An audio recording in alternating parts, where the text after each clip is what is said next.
Australia hosts many treasures across its length and breadth. Some are etched deep into the national psyche, others not so much. Victoria's State Research Farm is one such surprise, one that's had a far-reaching effect on farmers and producers, on economics and people, and around the country and overseas. Yet its groundbreaking experiments and findings, its new technologies and farming practices and history have all been forgotten. Now, that injustice is being remedied with a study that identifies, records in the one repository and celebrates the far-reaching work of Werribee's State Research Farm.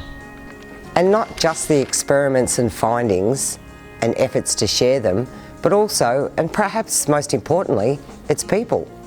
The research scientists, farm workers and tradesfolk, the mums and dads and their children who made this remarkable scientific centre. The following stories provide an insight into the State Research Farm's beginnings, its working life, its community life, and its achievements down the years. More than a century of human and scientific endeavour and agricultural excellence. With the Bunyurong and Wadjurung peoples as traditional owners of the land, and in the early days of white settlement, Werribee was typical of a country Victorian town. A whistle stop on the Melbourne-Geelong railway line, it grew to become a small but busy and important rural town.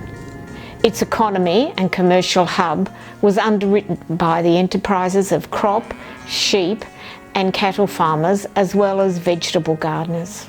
In the late 1800s, Werribee Metropolitan Sewerage Farm became an important employer, helping overcome major sanitisation issues in Melbourne. In 1912, the Victorian government, keen to boost the state's agricultural research and experimentation, purchased land from brothers Andrew and Thomas Chirnside, who held great tracts of land across Victoria, to set up Central Research Farm. It wasn't long before its name changed to the State Research Farm in 1915. Only 3 farms like it existed anywhere in the world: Canada, England and the US. Scientists and technicians, agricultural farm workers and students all swiftly arrived, some with their families, at the new 2,000-acre site a mile east of the Werribee town centre. Work started on lamb breeding and rapidly branched out to other farming practices, lots of them: stud breeding, fertilising, crops and irrigation. There were also livestock breeding, milk yields, meteorology, dairy experimentation and vet science. Farm buildings went up: workshops and sheds, laboratories and lecture theatres, offices, a shearing shed and a dairy. So too did fences and roads, houses and accommodation quarters for employees and their families, playgrounds, tennis courts, even a cricket ground. People moved in and history was starting to be made. Working life on the State Research Farm was busy and industrious. Staff worked in laboratories and offices and also outside in the paddocks. Their uniforms were informal, white lab coats, overalls, dungarees, shorts and boots. But also more serious, ties and suits, tweed blazers and overcoats. People arrived in cars, on foot, on bikes and even horse and jinker in early days. Staff came from the farm's own housing estate and shared accommodation, others from nearby Werribee.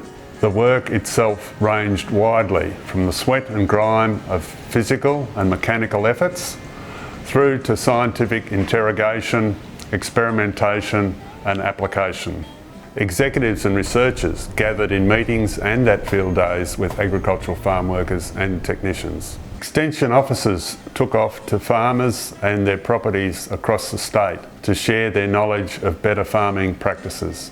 Tractors and utes, all manner of farm machinery and laboratory equipment were put to use across a variety of projects in paddocks, laboratories, glass houses, pens and yards, sheds and workshops.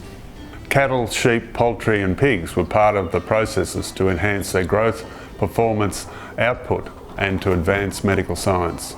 Not to forget dairy science and manufacturing, that would see everyday items in our supermarkets today. Sheepdogs ran themselves ragged with daily marathons rounding up livestock across the farm's 2,000 acres.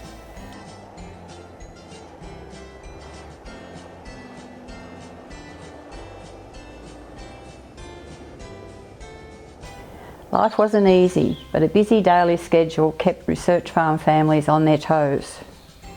Although sharing challenges of other communities, coming after the Depression and 2 World Wars, life in the backyards and homes, built for researchers, workers and their young families, felt idyllic, including the aroma of fresh bread delivered by a horse-drawn cart, bus stop school kids with flowers wrapped in newspaper for their teachers, patting Clydesdale horse noses while balancing atop post and rail fences, chopping firewood and bathroom chip heater fuel, often jobs for mums and kids alike.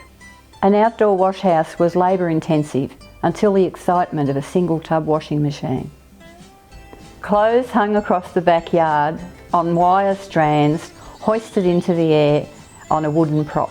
Toilets moved on to back porches, eliminating outside dunny creepy crawlies. Everybody had a wood heap.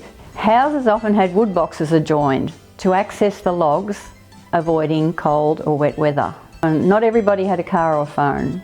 Bicycle delivery of household goods occurred, or it was into town, returning with loaded boxes and bags. Living on an active farm meant fresh milk at the dairy and eggs from the chook shed. For kids, daily life on the farm was a country adventure park. Animals galore, cubbies, paddocks, playgrounds, channels, bikes, pets, dress-ups, playing tennis and in haystacks. Knowing how to make their own fun, especially during school holiday boredom. Families mingled for celebration parties, fancy dress and dances in the shearing shed, and Guy Fawkes bonfires, complete with crackers. State Research Farm's cricket team played in the local comp, often premiers. Get outside and play was your mother's catch cry, but watch out for snakes. Dad would whistle us and we'd hear him from miles away. Make sure you're home for tea. The State Research Farm quickly earned a reputation for excellence. Early scientific breakthroughs were led by plant scientists. They bred new varieties of wheat, oats and barley, lucerne and pasture grasses, all optimised for our hotter, drier climate. Scientists found novel ways to help farmers.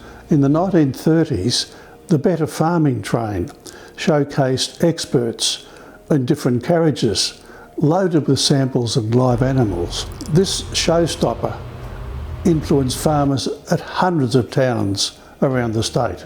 During World War II, the farm supported the war effort by producing vegetable seeds, ergotine for shell shock victims, and opium poppies for morphine.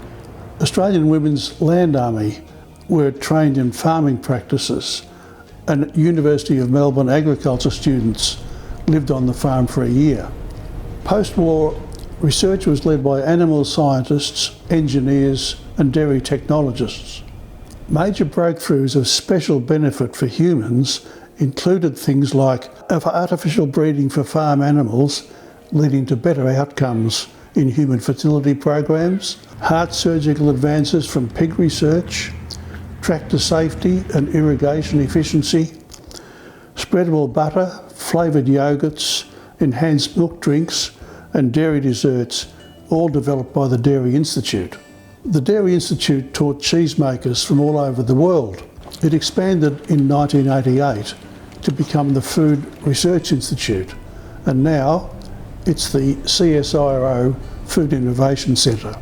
My hope for this historic site is that it will become a vibrant national centre once more for science, education, training and innovation.